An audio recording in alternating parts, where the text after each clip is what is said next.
What's up guys? Everything Apple Pro here. Another year, another unreleased iPhone clone. Today, let's go ahead and take a look at the latest iPhone 12 Pro clones. These are straight out of the factory and they incorporate the new changes Apple is bringing to the iPhone 12. Of course, these guys always like to beat Apple to the punch, and this year is no exception. The presentation's a bit lacking as usual, but let's see how these new clones compare to Apple's iPhone 11 Pro series and how close they come to the actual design. All right, so, whoa, okay, that's new. I've never seen something like that. So this box actually has some depth to it. I like that they're doing something different at least. Gives me hope that on the inside it'll be a little different. 512 gigabytes. Includes an iPhone 12 Pro Max. EarPods with Lightning. Ooh, these guys are a little late. That's not happening this year. And we have one of a different color here. So no matter which color you get, they all come in the same packaging. This one's gold, this one's green, but the exterior is silver. Now, apparently the latest CADs are showing us that we're not gonna be getting a quad camera, but then again, the latest CADs aren't representative of the final product, so that may yet change.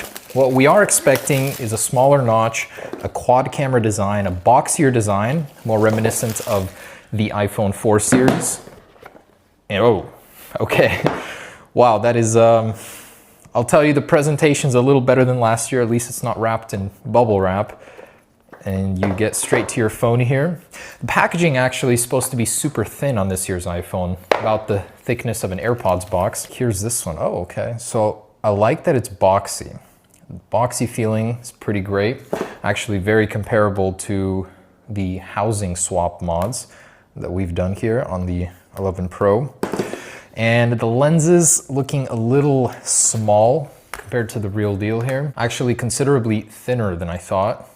And this one actually has a smaller notch, maybe. It's hard to tell.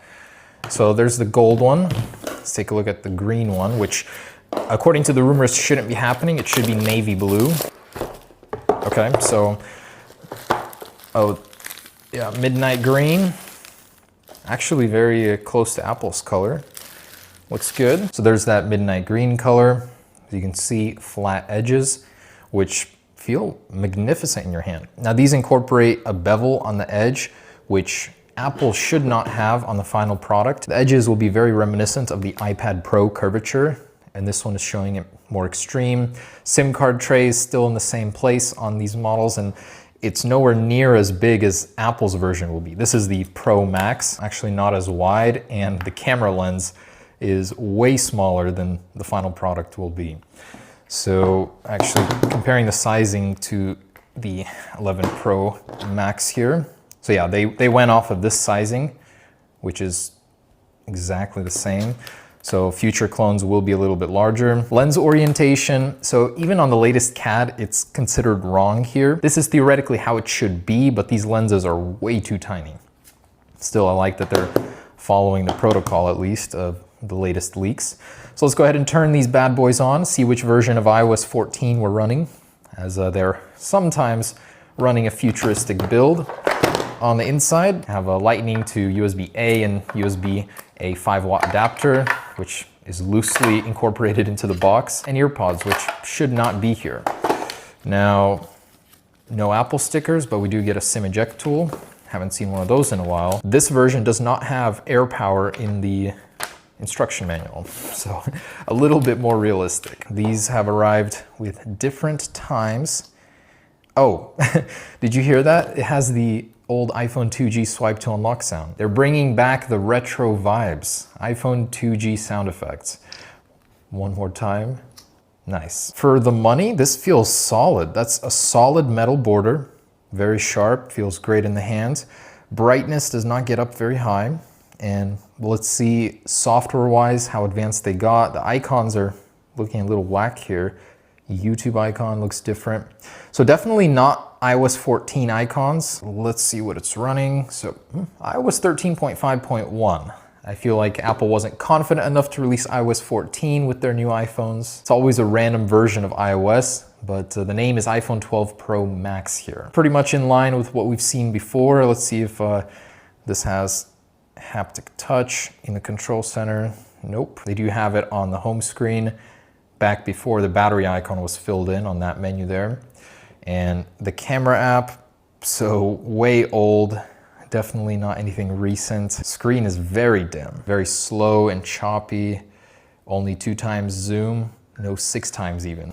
They tried. So you have this massive chin area here on the bottom, and compared to the current 11 Pro Max display, definitely looking a little bit dated, but considering this is roughly around $130, $140, you know, it's still pretty adequate. When Wi-Fi is off, they call it close here.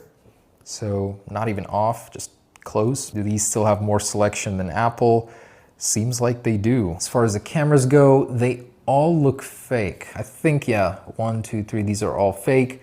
We have one good one on the back. Let's connect to Wi-Fi and get some specs going, although I still feel like they're running the same processor all these years later. All right, so I've just finished the Geekbench test and I'm running Minecraft on this clone. And just to give you an idea of how agonizingly slow this is, it's terrible. So there's lag just walking around without anything of action happening. When you look at the sky, the frame rate gets better. You come down, it starts lagging down here. Another thing I noticed, it's gonna be hard to catch, but looking at the notch, you can tell that the top layer on the glass is a larger notch than what's underneath. I believe the notch ends literally right here, and they just overlay this. It's a little ridiculous. They had to add more fake notch just to match Apple's. It could have been smaller on its own. So actual Geekbench score, this is what we're looking at, a solid 412 and a 1095 multi-core. You do get 2 GB of RAM, which is nice, comparable to the 6 GB you'll be getting on the actual 11 Pro or 12 Pro series. Android 6.0, why bother with the newer versions and all of the instability and issues they bring? The older the better. They're still using the same processor you would find on an iPhone clone from the 6S era. So as the displays get bigger, they save money on the processor. Just think that's funny. They literally will never update this processor. We'll be making these videos 5 years from now and they'll still be using the MT6580, the slowest piece of crap processor ever formulated. All right, so absolutely terrible experience on the speed. The system UI interface, not so bad. I guess last test is let's test that quad camera layout, see what the fourth one offers. I'm not seeing a LiDAR sensor on this clone. Another interesting thing is we do have a little cutout here. This theoretically should be the SIM card tray on the final, and it's not on this clone. Apparently this is a 5G millimeter wave antenna, and we'll see on the final version. But one thing I'd like to point out is it's surprisingly comfortable. The rounded edges on the steel flat sides here make a world of difference in comfort.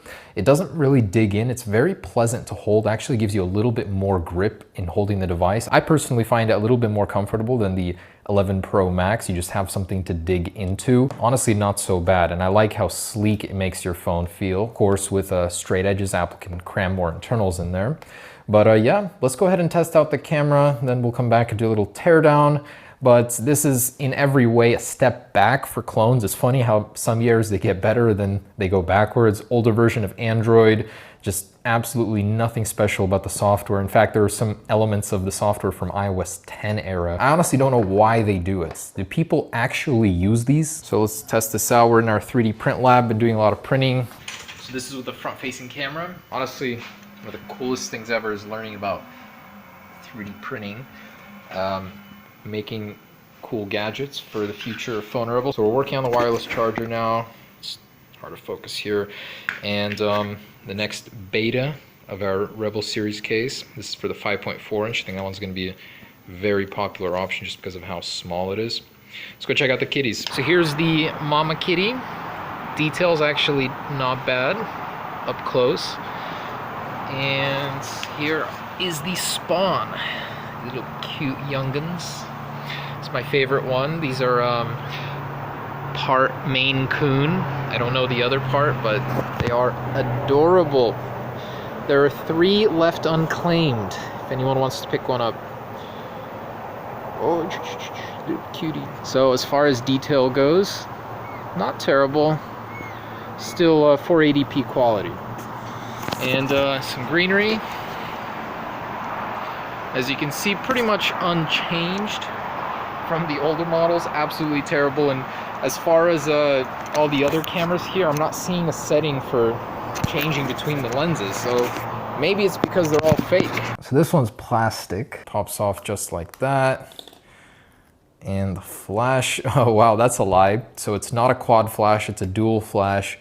And I believe it's just one flash unit with a little filter acting as a amber flash. Okay, and surprisingly removed without breaking. Very similar to the actual structuring of an iPhone 11 Pro. Now the moment of truth. Ah, lies.